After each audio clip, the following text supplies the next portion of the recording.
नमस्कार दोस्तों। आगामी आरपीएससी सेकंड ग्रेड के जो हमारा एसएसटी विषय है उसमें जो हिस्ट्री के कुछ टॉपिक लगते हैं उनके प्रश्न देखेंगे आज हम।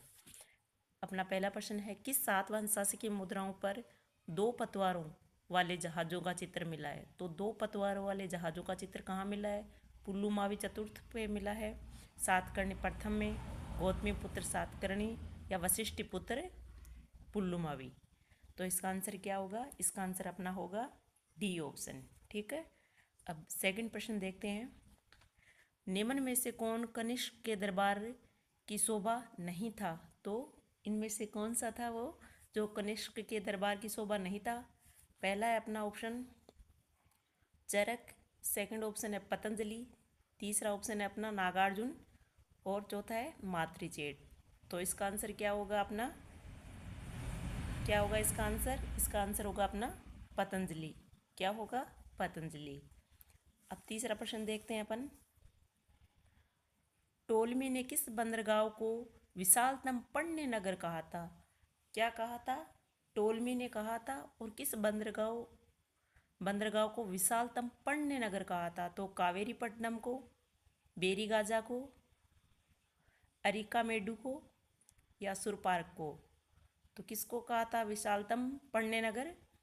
किसको कहा था? बेरीगाजा को। किसका कहा था? बेरीगाजा को। तो अपना बी ऑप्शन इसमें राइट होगा। अब चौथा प्रश्न देखते हैं अपन, किस कुषाणकालीन अभिलेख में खरपल्लान और बनस्पर नामक कुषाण महाक्षत्रिय की जानकारी प्राप्त होती है? तो ये हमें किस अभिलेख से प्राप्त होती है? मथुरा अभिलेख से, सुई विहार अभिलेख से, रबातक अभिलेख से या सारनाथ अभिलेख से? तो किस अभिलेख से हमें ये जानकारी प्राप्त होती है? तो इसका राइट आंसर होगा सारनाथ अभिलेख। अब आगे प्रश्न देखते हैं अपना। अभी अपना पांचवा प्रश्न है, सातवाहन मुद्राओं पर निम्न में से किसका अंकन मिलता है? तो जो सातवाहन शासकों की जो मुद्राएं थी उन पर किन का अंकन मिलता है? 5 पंक्तियों वाला चैत्य वृक्ष का, उज्जैन चिन्ह का, राजसिंह का या उपर्युक्त सभी का? तो इसका अपना आंसर क्या होगा? तो ये तीनों ही ऑप्शन इसमें सही होंगे और अपना आंसर हो जाएगा डी। क्या होगा? उपर्युक्त सभी। बालक राजा का भी अपमान नहीं करना चाहिए क्योंकि वह मनुष्य के रूप में स्थित महान देवता है। यह कथन किसका है? यह कथन किसका है? नासिक प्रशस्ति का, जूनागढ़ अभिलेख का या मथुरा लेख का या मनुस्मृति का? ये किसका नहीं, ये कहाँ मिलता है अपने को, ये देखना है। ठीक है। तो किस में मिलता है ये अपने को? किस में मिलेगा? मनुस्मृति में। किस में मिलता है ये? मनुस्मृति में मिलता है। सातवां प्रश्न है अपना, वेदी पर यज्ञ में लगे राजा की प्रतिकृति वाली ताम्र मुद्राओं का प्रचलन किया तथा जिस चीनी स्रोतों में ये येन काओ चेन कहा गया है? क्या कहा गया है? चीनी स्रोतों में से येन काओ चेन कहा गया है। तो विम कडफिसस, कुजूल कडफिसस, कनिष्क द्वितीय और हुविस्क। तो इसका आंसर क्या होगा अपना 7 नंबर का? विम कडफिसस। क्या होगा? विम कडफिसस। अब देखते हैं अपना आठवां प्रश्न। आठवां प्रश्न है, दक्षिण भारत में निर्मित प्राचीनतम स्तूप कौन सा है? दक्षिण भारत का स्तूप बताना है जो सबसे पुराना यानी प्राचीनतम है। तो कौन सा है? अमरावती स्तूप है, घंटसाल स्तूप है, भट्टीपोल स्तूप है या फिर गुंटपल्ले स्तूप है? तो इसका आंसर क्या होगा अपना? डी ऑप्शन सही होगा, गंटपल्ले स्तूप होगा। आगे प्रश्न देखते हैं अपना 9।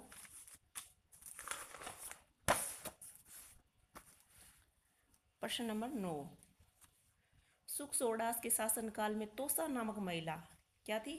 तोसा नामक महिला थी, द्वारा भागवत धर्म के पंचवृष्णि वीरों की मूर्तियां स्थापित करने का लेख कहाँ से प्राप्त होता है? शक सोडस के शासनकाल की बात है जिसमें तोसा नामक महिला द्वारा भागवत धर्म के पंचवृष्णि वीरों की मूर्तियां स्थापित करने का लेख कहाँ से प्राप्त होता है? तो कहाँ से प्राप्त होता है? मोराकूप से, कटरा से, सहेत महित से, माट टिल्ला से।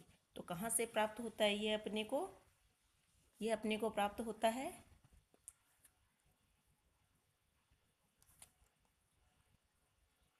कहाँ से प्राप्त होता है अपने को? कटरा से। कहाँ से प्राप्त होता है? कटरा से।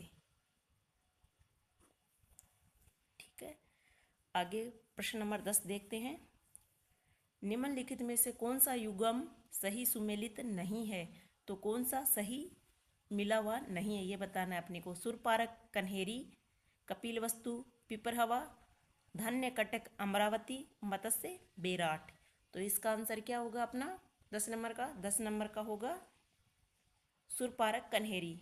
सही सुमेलित नहीं है, बाकी अपने ये सारे सुमेलित है। कपिलवस्तु पिपरहवा है, धान्य कटक अमरावती है, मत्स्य बेराट है, और ये सुरपारक कन्हेरी में नहीं है। तो ये इसका असत्य हो जाएगा, यानी सही सुमेलित नहीं है। प्रश्न नंबर 11, कुषाण वंश का संस्थापक कौन था? तो कुषाण वंश का संस्थापक कौन था? कुजुल कड़फिसस था, कनिष्क था, वशिष्ठ था, या कड़फिसस द्वितीय था? तो क्या था, कौन था इनमें से? तो कुजुल कड़फिसस। कुषाण वंश का संस्थापक कौन था? कुजुल कड़फिसस। प्रश्न नंबर 12 देखते हैं। तक्षशिला में सिरकप नगर की स्थापना किसने की थी? तो तक्षशिला में सिरपक नगर था, उसकी स्थापना किसने की थी? खारवेल ने की थी, कनिष्क ने की थी, रुद्रदामन ने की थी, या नहपान ने की थी? तो इनमें से कौन सा ऑप्शन सही होगा? Option number B. क्या होगा? बी, कनिष्क ने। प्रश्न नंबर 13 देखते हैं दोस्तों। पुराणों में किस वंश को आंध्र भृत्य तथा या आंध्र जातीय कहा गया है? क्या कहा गया है पुराणों में? किस वंश को कहा गया है? वंश का नाम बताना आपको, ठीक है। आंध्र भृत्य या फिर आंध्र जातीय किसे कहा गया है? पहलव को कहा गया है, या सातवाहनों को, या एंडोग्रीक को, या चालुक्य को? किनको कहा गया है? आंध्र जातीय। तो इसका आंसर क्या होगा अपना? इसका आंसर होगा सातवाहनों को। ठीक है, आगे प्रश्न देखते हैं अपना। प्रश्न नंबर 14 नंबर प्रश्न देखते हैं। यदि मैं इस समय भिक्षु हो जाऊं तो अधिक काल तक जीवित न रह सकूंगा।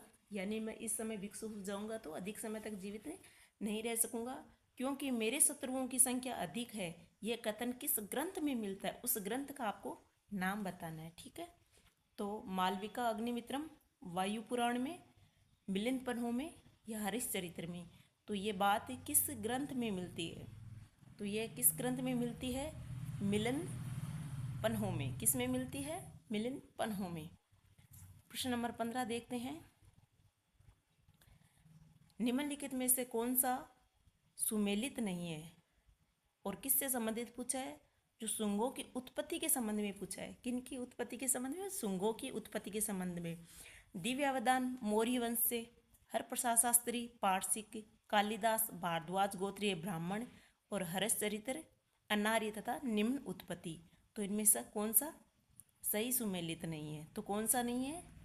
आंसर अपना होगा राइट सी, कालिदास भारद्वाज गोत्रीय ब्राह्मण। ठीक है, आज इतने प्रश्न देखेंगे, इससे आगे के प्रश्न हम कल वाले वीडियो में देखेंगे। थैंक यू, नमस्कार।